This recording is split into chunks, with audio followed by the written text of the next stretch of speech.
નમસ્કાર મિત્રો, સ્વાગત કરું છું આપ સર્વ કોઈ મિત્રોનું ગવર્મેન્ટ જોબ ઇન્ફોના યુટ્યુબ પ્લેટફોર્મ પર।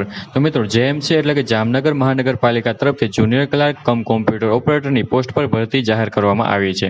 તો આ ભરતી વિશે તમામ પ્રકારની માહિતી આ એક જ વિડીયોમાં મેળવીશું, પરંતુ તે પહેલા વિડીયો ગમે તો લાઇક અને શેર કરી દેજો। ચેનલમાં નવા હોય તો ચેનલ સબસ્ક્રાઇબ કરી દેજો। તો ચાલો મિત્રો વિડીયોની શરૂઆત કરીએ। તો મિત્રો આ જે ભરતીનું નોટિફિકેશન છે જે જામનગર મ્યુનિસિપલ કોર્પોરેશન તરફથી જાહેર કરવામાં આવ્યું છે।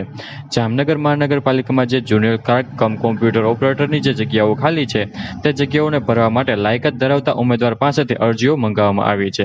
સૌથી પહેલા આપણે ચર્ચા કરી લઈશું કંઈક અગત્યની તારીખો વિશે। હવે મિત્રો આ ભરતીમાં તમારે અરજી ફોર્મ ભરવું હોય તો તમારે ઓનલાઈન અરજી ફોર્મ ભરવાનું રહેશે। ઓનલાઈન અરજી ફોર્મ 1/7/2024 થી શરૂ કરી દેવામાં આવશે। 1/7/2024 થી લઈને 21/7/2024 સુધીમાં તમારે ઓનલાઈન અરજી ફોર્મ ભરી દેવાના રહેશે। ઓનલાઈન અરજી ફોર્મ છે તે ઓજસનું જે પોર્ટલ છે જે ojas.gujarat.gov.in પર જઈને તમારે ઓનલાઈન અરજી ફોર્મ ભરી દેવાનું રહેશે। ચર્ચા કરેલી મિત્રો જગ્યા વિશે કે કુલ કેટલી જગ્યા પર ભરતી છે, તો કુલ 67 જેટલી જગ્યા પર ભરતી જાહેર કરવામાં આવી છે। વાત કરીએ પગાર ધોરણ વિશે કે ઉમેદવારને કયા પગાર ધોરણ મુજબ પગાર મળવાપાત્ર થશે, તો સૌથી પહેલા તો ઉમેદવારને પ્રથમ 3 વર્ષ સુધી ફિક્સ પગાર મળવાપાત્ર 26,000 રૂપિયા પગાર આપવામાં આવશે।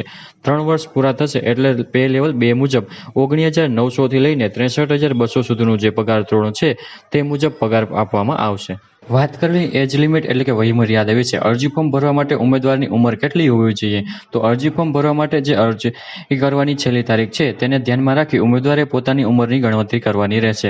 ઉમેદવારની ઉંમર છે તે ઓછામાં ઓછી 18 વર્ષ અને વધુમાં વધુ 35 વર્ષની હોવી જોઈએ, પરંતુ અહીં જે અનામત વર્ગના ઉમેદવાર છે તો તેઓને સરકારશ્રીના ધારાધોરણ મુજબ ઉંમરમાં છૂટછાટ મળવાપાત્ર થશે। વાત કરી એજ્યુકેશન ક્વોલિફિકેશન એટલે કે શૈક્ષણિક લાયકાત વિશે। અરજી ફોર્મ ભરવા માટે ઉમેદવારની શૈક્ષણિક લાયકાત કેટલી હોવી જોઈએ, તો ઉમેદવારે કોઈપણ સરકાર માન્ય યુનિવર્સિટીમાંથી ગ્રેજ્યુએશન એટલે કે સ્નાતકની કમ્પ્લીટ કરેલું હોવું જોઈએ।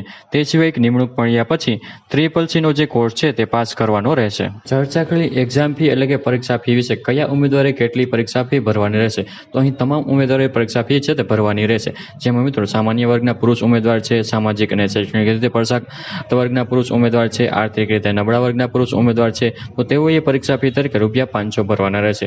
તે સિવાય મિત્રો તમામ વર્ગની મહિલા ઉમેદવાર છે, અનુસૂચિત જાતિ, અનુસૂચિત જનજાતિ, માજી સૈનિક, દિવ્યાંગ ઉમેદવાર છે તો તેઓએ પરીક્ષા ફી તરીકે ₹250 ભરવાના રહેશે। પરીક્ષા ફી છે તમારે ઓનલાઈન જ ભરવાની રહેશે। ચર્ચા કરેલી મિત્રો સિલેક્શન પ્રોસેસ અને પરીક્ષાના અભ્યાસક્રમ વિશે કે ઉમેદવારે સિલેક્શન કેવી રીતે કરવામાં આવશે, તો ઉમેદવારનું સિલેક્શન છે તે અલગ અલગ 2 સ્પર્ધાત્મક પરીક્ષાના આધારે કરવામાં આવશે। જેમાં સૌથી પહેલા તો લેખિત પરીક્ષા લેવામાં આવશે કે જે લેખમાં હેતુલક્ષી પ્રશ્ન એટલે કે MCQ પ્રકારના પ્રશ્ન રહેશે। જેમાં મિત્રો ગુજરાતી વ્યાકરણના 20 માર્કના પ્રશ્ન રહેશે, અંગ્રેજી વ્યાકરણના 20 માર્કના પ્રશ્ન પૂછવામાં આવશે, કોમ્પ્યુટરને લગતા 30 માર્કના પ્રશ્ન પૂછવામાં આવશે, ગુજરાતી ઇતિહાસ, ભૂગોળ અને સંસ્કૃતિ, ભારતનું બંધારણ, કરંટ અફેરને લગતા 30 માર્કના પ્રશ્ન પૂછવામાં આવશે। આવી રીતે અલગ અલગ 100 પ્રશ્ન પૂછવામાં આવશે, જેમાં એક પ્રશ્નનો 1 માર્ક રહેશે। આવી રીતે કુલ 100 માર્કનું પેપર રહેશે। આવી રીતે મિત્રો જામનગર મહાનગરપાલિકા તરફથી જુનિયર ક્લાર્કની પોસ્ટ પર ભરતી જાહેર કરવામાં આવી છે, જેમના અરજી ફોર્મ છે તે 21/7/2024 સુધીમાં તમારે ઓનલાઈન ભરી દેવાના રહેશે। તો આશા રાખું છું કે વિડીયો પસંદ આવ્યો હશે। વિડીયો પસંદ આવ્યો હોય તો લાઇક અને શેર કરી દેજો। ચેનલમાં નવા હોય તો ચેનલ સબસ્ક્રાઇબ કરી દેજો। ફરી મળીશું નવા વિડીયોમાં નવા ટોપિક સાથે। ત્યાં સુધી મિત્રો જય હિન્દ, જય ભારત।